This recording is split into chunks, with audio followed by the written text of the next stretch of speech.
Hi viewers, மீண்டும் Wilson review Tamil channel மூலமாக உங்களை சந்திப்பதில் பெருமகிழ்ச்சி அடைகிறேன்.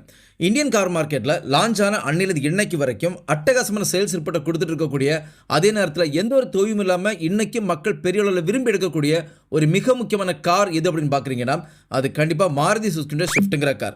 ஸோ நாம இன்னைக்கு இந்த ரிவ்யூவில் ஸ்விஃப்ட் காருடைய தமிழ்நாடு ஆண்டர் பிரைஸ் என்ன, இந்த கார் என்னென்ன ஃபியூல் ஆப்ஷன் கொடுத்துருக்காங்க, என்ன டிரான்ஸ்மிஷன் கொடுத்துருக்காங்க, இந்த கார் டெலிவர் பண்ணக்கூடிய மைலேஜ் என்ன, இந்த காரில் எந்த அளவுக்கு கம்ஃபர்ட்டை கொடுத்துருக்காங்க, என்ன ஃபீச்சர்ஸ் கொடுத்துருக்காங்க, எந்த மாதிரிப்பட்ட இன்ஜின் கொடுத்துருக்காங்க, இப்போ நம்ம இந்த காரை வாங்கலாமா வேண்டாமா அப்படிங்கிற ஒரு டீட்டெயிலான ரிப்போர்ட் தான் கொடுக்க போகிறோம். இது வரைக்கும் நம்ம சேனலை சப்ஸ்கிரைப் பண்ணாதவங்க தயவுசெய்து சப்ஸ்கிரைப் பண்ணிக்கோங்க. கார்கள் பற்றி செய்திகள், ரிவ்யூஸ், கம்பேரிசன் எல்லாமே உங்களுக்காக நம்ம டெய்லி போஸ்ட் பண்ணிக்கிட்டு இருக்கோம். இப்போ மாருதி சுசுகி ஸ்விஃப்ட் கார்னு டீட்டெயில் ரிப்போர்ட்டை பார்க்கலாம். ஹாய் ஃப்ரெண்ட்ஸ், சுத்தமான தரமான எந்த கலப்படமும் இல்லாத 100% தரமான தேன் உங்களுக்கு வேணும்னா இந்த ஸ்க்ரீனில் இருக்கக்கூடிய நம்பரில் காண்டாக்ட் பண்ணுங்கள். கன்னியாகுமரி மாவட்டம் மார்த்தாண்டம் தான் இந்த தேனுடைய ஆரிஜின். டிஸ்கிரிப்ஷன் பாக்ஸில் தேனுடைய விலையும் காண்டாக்ட் நம்பரையும் உங்களுக்காக கொடுத்துருக்கேன். இப்போ நம்ம கார் பற்றின ரிவ்யூவை கண்டினியூ பண்ணலாம். இந்த கார் எந்த காருக்குலாம் டஃப் காம்படிஷன் கொடுக்கக்கூடிய காராக இருக்குது அப்படின்னு பார்த்தீங்கன்னா, ஹிண்டனுடைய கிராண்ட் நியாஸ், டாட்டானுடைய டியாகோ, ஹிண்டனுடைய i20, மாருதி சுசுகி பெலினோ, டொயோட்டானுடைய கிளான்சா, டாட்டானுடைய அல்ட்ரோஸ், மாருதி சுசுகி இக்னிஸ், இந்த காருக்கு எல்லாமே ஒரு டஃப் காம்படிஷன் கொடுக்கக்கூடிய கார் தான் இன்னைக்கு இந்தியன் கார் மார்க்கெட்டில் ஸ்விஃப்ட் இருந்துகிட்டு இருக்கு. இந்த காருடைய தமிழ்நாடு ஆண்டர் பிரைஸ்ங்கிறது 7,68,000 ஆரம்பிச்சு 11,26,000 வரைக்கும் இப்போதைக்கு காரை வித்துட்டு இருக்காங்க. வரக்கூடிய ஜனவரி மாதத்திலிருந்து இந்த காரில் ஒரு 3% வரைக்கும் இதனுடைய காஸ்ட் கூடுறதுக்கான வாய்ப்புகள் அதிகமாக இருக்கு. இந்த கார் என்னென்ன ஃபியூல் ஆப்ஷன் இப்போதைக்கு அவைலபிளாக இருக்குது அப்படின்னு பார்த்தீங்கன்னா, பெட்ரோல், சிஎன்ஜி ரெண்டு ஆப்ஷனுமே இந்த கார் இப்போதைக்கு அவைலபிளாக இருக்குது.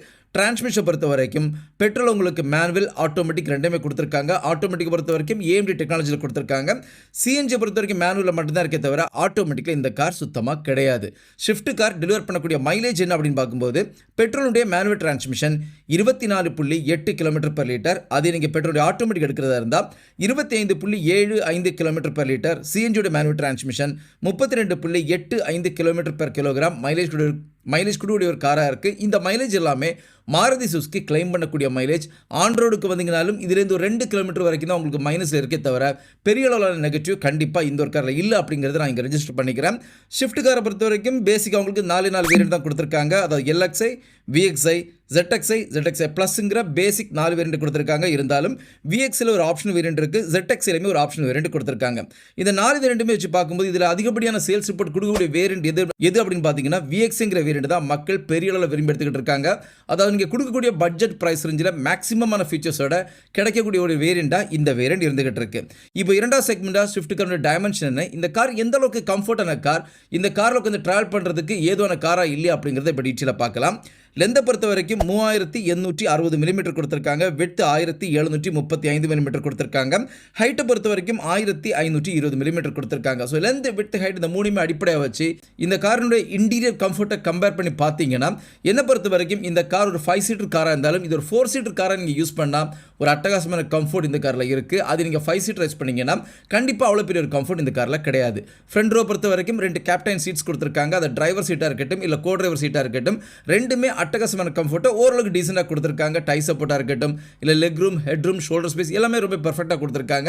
ஒரு லாங் ஜேர்னிக்கு இந்த காரில் ஃப்ரண்டில் உட்காந்து ட்ராவல் பண்ணுறதுக்கு எந்த ஒரு டிஸ்கம்ஃபர்ட்டும் இல்லாமல் ஒரு டீசெண்டான ட்ராவல் கண்டிப்பாக உங்களுக்கு இருக்கும். அதே செகண்ட் ரோ பொறுத்த வரைக்கும் நீங்கள் 2 பேர் உட்காந்து ட்ராவல் பண்ணுறதா இருந்தால் ஓரளவுக்கு டீசெண்டான கம்ஃபர்ட் இருக்கும். 3 பேர் உட்காந்து ட்ராவல் பண்ணுறதா இருந்தால் ஒரு 100 km வரைக்கும் ஓரளவுக்கு நல்ல கம்ஃபர்ட் இருந்தாலும் அதுக்கு மேலே இந்த காரில் கண்டிப்பாக கம்ஃபர்ட் இருக்காது. சின்ன பிள்ளைங்க உட்காந்து ட்ராவல் பண்ணால் ஓரளவுக்கு நல்ல கம்ஃபர்ட் இருந்தாலும் அடல்ட் உட்காந்து ட்ராவல் பண்ணுறதுக்கு இந்த கார் செகண்ட் ரோ பொறுத்த வரைக்கும் ஒரு 2 சீட்டராக தான் யூஸ் பண்ண முடியுமே தவிர 3 பேர் உட்காந்து ஒரு லாங் ஜேர்னிக்கு கண்டிப்பாக இந்த காரை யூஸ் பண்ண முடியாது. அது இல்லாமல் ஒரு டவுனுக்குள்ளே நீங்கள் போய் வரதுக்காக இருந்தால், அதாவது ஒரு மினிமம் ஒரு 50 km உள்ளாடி நீங்கள் போய் வரதுக்காக இருந்தால் இந்த காரை நீங்கள் 5 சீட்டர் காரை யூஸ் பண்ணுறதுல எந்த ஒரு தவறும் கிடையாது. கிரவுண்ட் கிளியரன்ஸை பொறுத்த வரைக்கும் 163 mm கிரவுண்ட் கிளியரன்ஸ் கொடுத்துருக்காங்க. இந்த ஒரு கிரவுண்ட் கிளியரன்ஸை பொறுத்த வரைக்கும் ஹேட்ச்பேக் காரில் நார்மலாக இதை தான் கொடுத்துட்டு இருக்காங்க. இருந்தாலும் நம்முடைய தமிழ்நாடு ரோடு இருக்கக்கூடிய நிலைமைக்கு இந்த ஒரு கிரவுண்ட் கிளியரன்ஸ் கண்டிப்பாக ரொம்ப கம்மியான கிரவுண்ட் கிளியரன்ஸ் அப்படிங்கிறது என்னுடைய கருத்து. வீல் பேஸை பொறுத்த வரைக்கும் 2450 mm இந்த காருக்கு வீல் பேஸ் கொடுத்துருக்காங்க. வண்டியினுடைய மொத்த எடையை பார்த்தீங்கன்னா 920 kg இந்த வண்டியினுடைய எடையை கொடுத்துருக்காங்க. சீட்டிங் கெப்பாசிட்டி பொறுத்த வரைக்கும் இது ஒரு 5 சீட்டர் காராக இருந்தாலும் நீங்கள் யூசேஜை பொறுத்த வரைக்கும் இது ஒரு 4 சீட்டராக யூஸ் பண்ணிங்கன்னா பெர்ஃபெக்டான கம்ஃபர்ட்டாக இருக்கும். 5 சீட்டராக யூஸ் பண்ணால் கண்டிப்பாக அவ்வளோ பெரிய கம்ஃபர்ட் இந்த காரில் இல்லை அப்படிங்கிறத நான் இங்கே ரெஜிஸ்டர் பண்ணிக்கிறேன். பூட் ஸ்பேஸை பொறுத்த வரைக்கும் ரொம்பவே கம்மியாக கொடுத்துருக்காங்க. 265 லிட்டர் இந்த காருக்கு பூட் ஸ்பேஸ் கொடுத்துருக்காங்க. 265 லிட்டர் பூட் ஸ்பேஸுங்கிறது மேக்ஸிமமாக ஒரு 3 பேருடைய கார்கோவை தான் எடுக்க முடியும். 4வது நபருடைய கார்கோவை கண்டிப்பாக ரொம்ப டைட்டாக தான் எடுக்க முடியும். 5வது நபருடைய கார்கோவை கண்டிப்பாக இந்த காரில் எடுக்க முடியாது. ஸோ உங்களை யாராவது நான் 5 சீட்டர் தான் யூஸ் பண்ண போகிறேன், 5 சீட்டருடைய கார்கோவை எடுக்கணும் அப்படின்னு நினச்சி இந்த கார் எடுக்கிறீங்கன்னா கண்டிப்பாக வேண்டாம். ஏன்னா இந்த காருடைய பூட்டை பொறுத்த வரைக்கும் மேக்ஸிமமாக 3 பேருடைய கார்கோ தான் எடுக்க முடியும். கொஞ்சம் 4வது நம்பருடைய கார்கோ கொஞ்சம் டைட்டாக எடுத்துக்கலாம். 5வது நம்பருடைய கார்கோவை இந்த காரில் எடுக்க முடியாது. ஃபியூல் டேங்க் கெப்பாசிட்டி பொறுத்த வரைக்கும் இந்த காரில் 37 லிட்டர் உங்களுக்கு ஃபியூல் டேங்க் கெப்பாசிட்டியும் கொடுத்துருக்காங்க. இப்போ 3வது செக்மெண்ட்டாக மாருதி சுசுகி ஸ்விஃப்ட் காரில் என்ன இன்ஜின் கொடுத்துருக்காங்க, இந்த ஒரு இன்ஜின் ஓட்டுறதுக்கு எந்த அளவுக்கு பெர்ஃபார்மன்ஸை கொடுக்கும் அப்படிங்கிறத பார்க்கலாம். இன்ஜினை பொறுத்த வரைக்கும் Z12E பெட்ரோல் இன்ஜின் கொடுத்துருக்காங்க. ரொம்ப ஒரு நல்ல ஒரு இன்ஜின், பெர்ஃபெக்டான இன்ஜின் தான், ஒரு ப்ரூவன் இன்ஜினும் கூட. டிஸ்பிளேஸ்மெண்ட்டை பொறுத்த வரைக்கும் 1197 சிசி கெப்பாசிட்டியில் டிஸ்பிளேஸ்மெண்ட் கொடுத்துருக்காங்க. பவரை பொறுத்த வரைக்கும் 80.46 bhp பவர் கொடுத்துருக்காங்க. டார்க் 111.7 நியூட்டன் டார்க் கொடுத்துருக்காங்க. இந்த இன்ஜினை பொறுத்த வரைக்கும் 4 சிலிண்டர் இன்ஜினாக கொடுத்துருக்காங்க. ஸோ அதனால் ஓரளவுக்கு ஓட்டுறதுக்கு டீசெண்டான ஒரு பெர்ஃபார்மன்ஸ் இந்த இன்ஜினில் இருக்கும் அப்படிங்கிறது எந்த ஒரு மாற்று கருத்தும் கிடையாது. டிரான்ஸ்மிஷன் பொறுத்த வரைக்கும் 5 ஸ்பீடில் மேனுவல் கூடவே 5 ஸ்பீடில் AMD டெக்னாலஜியில் ஆட்டோமேட்டிக் கொடுத்துருக்காங்க. இப்போ இன்ஜினை பற்றி கொஞ்சம் டீட்டெயிலாக பார்க்கலாம். பவரை பொறுத்த வரைக்கும் 80.46 bhp பவர் கொடுத்துருக்காங்க. டீசெண்டான ஒரு டிரைவிங் பர்ஃபார்மன்ஸ் கண்டிப்பாக இந்த காரில் இருக்கும். ஒரு ஸ்போர்ட்டியர் எலமெண்டோட என்னால் இந்த வண்டி ஓட்ட முடியுமான்னு கேட்குறீங்கன்னா கண்டிப்பாக கிடையாது. பட் இருந்தாலும் ரொம்ப கம்மியாகவும் இல்லாமல் அதே நேரத்தில் ரொம்ப பவர்ஃபுல்லாகவும் இல்லாமல் ஒரு சட்டலாக வண்டி ஓட்டுறதுக்கு ஒரு பெர்ஃபெக்டான இன்ஜின் தான் இந்த இன்ஜினை கொடுத்துருக்காங்க. அது மட்டும் இல்லாமல் மாருதி சுசுகி ஸ்விஃப்ட்டை பொறுத்த வரைக்கும் ஒரு டீசெண்டான டிசைன் ஆஸ்பெக்ட் கொடுத்துருக்காங்க. இதனுடைய ஏரோ டைனாமிக் சிஸ்டம்ஸ் எல்லாமே பெர்ஃபெக்டாக டிசைன் பண்ணியிருக்கிறதுனால இந்த ஒரு பவர்ஃபுல்லாக வச்சு நீங்கள் வண்டி ஓட்டும் போதே ஒரு டீசெண்டான ஒரு பவர்ஃபுல்லான டிரைவிங் எந்தூசியாசம் இருக்குது அப்படிங்கிறதுல எந்த ஒரு மாற்று கருத்தும் கிடையாது. இருந்தாலும் டார்க்கை பொறுத்த வரைக்கும் 110 நியூட்டன் டார்க் தான் கொடுத்துருக்காங்க. இதனால் வண்டி மூவ் ஆகும்போது இனிஷியல் பிக்கப்புங்கிறது கொஞ்சம் கீழே இருக்குது அப்படிங்கிறது ஒரு உண்மையான விஷயமா இருந்துகிட்டு இருக்கு. இதை கடந்த சஸ்பென்ஷனை பொறுத்த வரைக்கும் முன்பக்கத்தில் உங்களுக்கு மேக்பர்சன் ஸ்டார்ட் சஸ்பென்ஷன் கொடுத்துருக்காங்க. பின்பக்கத்தை பொறுத்த வரைக்கும் ரியர் டெஸ்ட் பீம் தான் கொடுத்துருக்காங்க. இது மாருதியினுடைய மேக்ஸிமமான நிறைய காருடைய பிளாட்ஃபார்மில் இந்த சஸ்பென்ஷனை கொடுத்துட்டு இருக்காங்க. ரொம்ப பெர்ஃபெக்டான சஸ்பென்ஷன் சிஸ்டம் கிடையாது, பட் இருந்தாலும் ஓரளவுக்கு ஓகே. பட் இந்தியன் ரோடை பொறுத்த வரைக்கும் குறிப்பாக தமிழ்நாட்டில் இருக்கக்கூடிய ரொம்ப முக்கியமான டவுனில் இருக்கக்கூடிய குண்டும் குழியுமான ரோட்டில் நீங்கள் இந்த வண்டி ஓட்டினீங்கன்னா என்னோட சஸ்பென்ஷன் சிஸ்டம் பெரிய அளவில் வேலை பார்க்கல அப்படிங்கிறதும் என்னுடைய ஒரு தனிப்பட்ட கருத்தாகவும் இருந்துகிட்டு இருக்கு. ஸ்டியரிங்கை பொறுத்த வரைக்கும் tilt and turn electric steering கொடுத்துருக்காங்க. பிரேக்கை பொறுத்த வரைக்கும் ஃப்ரண்ட் பிரேக் உங்களுக்கு வெண்டிலேட்டட் டிஸ்காக கொடுத்துருந்தாலும் பின்பக்கத்தை பொறுத்த வரைக்கும் ட்ரம்மில் கொடுத்துருக்காங்க. வீல் சைஸ் உங்களுக்கு டாப் வேரியன்ட் எடுக்கிறதா இருந்தால் R15 கொடுத்துருக்காங்க. அதே பேஸ் வேரியன்ட் எடுக்கிறதா இருந்தால் இங்கே R14 தான் உங்களுக்கு வீல் சைஸையும் கொடுத்துருக்காங்க.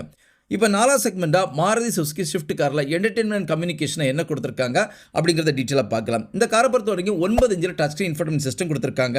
4 ஸ்பீக்கர், 2 டியூட்டர் கொடுத்துருக்காங்க. ஆர்கமைஸ் சவுண்ட் சிஸ்டம் கொடுத்துருக்காங்க. வயர்லெஸ் ஃபோன் சார்ஜிங் இருக்குது. ப்ளூடூத் கனெக்டிவிட்டி கொடுத்துருக்காங்க. Apple CarPlay, Android auto, navigation, GPS எல்லாத்தையுமே லோட் பண்ணி கொடுத்துருக்காங்க. ஸோ ஓரளவுக்கு இந்தியன் கார் மார்க்கெட்டில் இன்னைக்கு இருக்கக்கூடிய மேக்ஸிமமான ஃபீச்சர்ஸ் எல்லாமே மாருதி சுசுகி ஸ்விஃப்ட் காரில் என்டர்டெயின்மெண்ட் கம்யூனிகேஷன் லோட் பண்ணி கொடுத்துருந்தாலும் பேஸ் வேரியன்ட் எடுக்கிறீங்கன்னா அங்கே வட்ட 0 எதுவுமே கிடையாது. இதுக்கு அடுத்த வேண்டிய VX எடுக்கும்போது இதில் ஒரு 50% கிடைக்கும், அதுக்கு மேலே கிடையாது. ஸோ அதுக்கு மேலே கூட ZX எடுத்தீங்கன்னா அட்டகாசமாக இது எல்லாமே கொடுத்துருக்காங்க. ஸோ ஆடியோ சிஸ்டம் விரும்பக்கூடியவங்களாக இருந்தால் நீங்கள் கண்டிப்பாக டாப் வேரியண்ட்டுக்கு போனால் மட்டும்தான் மேக்ஸிமமான ஆடியோ ஃபீச்சர்ஸ் எல்லாமே இந்த காரில் கிடைக்கும் அப்படிங்கிறத தெளிவாக தெரிஞ்சுக்கோங்க. இப்போ 5வது செக்மெண்ட்டாக மாருதி சுசுகி ஸ்விஃப்ட் காரில் சேஃப்டினுடைய அடிப்படையில் எந்த அளவுக்கு கொடுத்துருக்காங்க அப்படிங்கிறத பார்க்கலாம். என்னோட ரிவ்யூ கண்டிப்பாக பார்க்கக்கூடிய எல்லாருக்குமே தெரியும், நான் எப்பவும் ரொம்ப ஸ்ட்ரெஸ் பண்ணி சொல்லக்கூடிய அம்சங்கிறது சேஃப்டி. இந்தியன் கார் மார்க்கெட்டை பொறுத்த வரைக்கும் ஒருத்தர் ஒரு கார் வாங்க முடிவு பண்ணாங்கன்னா அந்த கார் பார்க்குறதுக்கு எவ்வளோ அழகாக இருக்குது, இந்த காரோட ப்ரைஸ் ரேஞ்ச் என்ன, அந்த கார் என்ன மைலேஜ் கொடுக்கும், இந்த காரோட என்ன ஃபீச்சர்ஸ் கொடுத்துருக்காங்க, இதெல்லாமே கடந்து இந்த காரோட ரீசேல் வேல்யூ என்ன, இதெல்லாமே தான் நம்ம பார்ப்போமே தவிர எப்போவுமே சேஃப்டியை பார்க்குறது கிடையாது.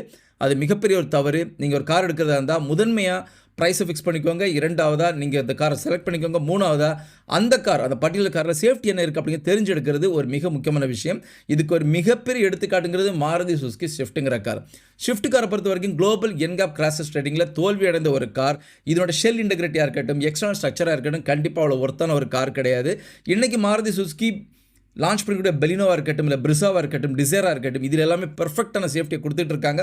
ஸோ கண்டிப்பாக அடுத்த ஜென்ரேஷன் ஸ்விஃப்ட் கார் இறங்கும்போது அதில் ஒரு நல்ல ஒரு பெர்ஃபார்மன்ஸை கொடுப்பாங்க அப்படிங்கிற ஒரு நம்பிக்கை எல்லாருக்குமே இருக்குது. இருந்தாலும் இப்போ கரண்டாக இருக்கக்கூடிய ஸ்விஃப்ட் காரை பொறுத்த வரைக்கும் கண்டிப்பாக அவ்வளோ பெர்ஃபெக்டான ஸ்ட்ரக்சர் கிடையாது அப்படிங்கிறத தெளிவாக தெரிஞ்சுக்கோங்க. இருந்தாலும் மேக்ஸிமமான சேஃப்டி ஃபீச்சர்ஸ் இந்த காரை லோட் பண்ணி கொடுத்துருக்காங்க. ஸோ என்னென்ன ஃபீச்சர்ஸ் கொடுத்துருக்காங்க அப்படிங்கிறத இப்போ டீட்டெயிலாக பார்க்கலாம். ஆன்டி லாக் பிரேக்கிங் சிஸ்டம் கொடுத்துருக்காங்க. சென்டர் லாக் இருக்குது. ஆன்டி தெஃப்ட் அலாம் கொடுத்துருக்காங்க.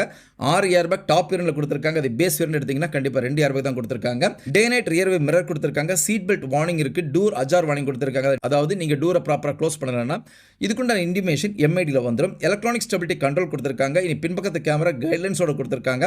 ஆன்டி தெஃப்ட் டிவைஸ் இருக்குது. ஸ்பீட் அலர்ட் இருக்குது. ஸ்பீட் சென்சிங் ஆட்டோ லாக் கொடுத்துருக்காங்க.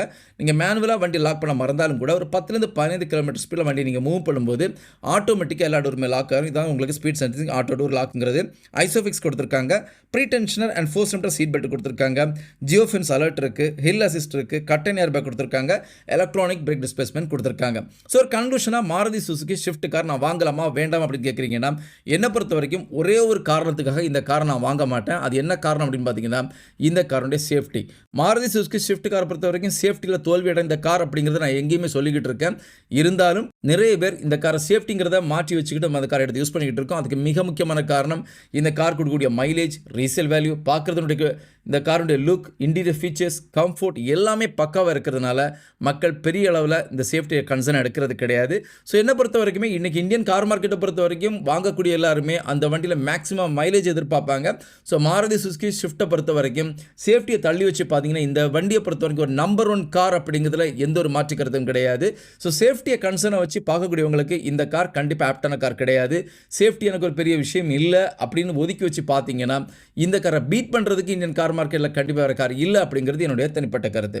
ஸோ நான் இன்றைக்கி கொடுத்த இந்த ஒரு ரிவ்யூ கண்டிப்பாக உங்களை ஃபுல்ஃபில் பண்ணியிருக்கோம் நம்புறேன். இன்னும் ஒரு ரிவ்யூ உங்களை சந்திக்கிற வரைக்கும் உங்களிடமிருந்து விடைபெறுவது உங்களுடைய அன்பின் விவேக். தேங்க்யூ.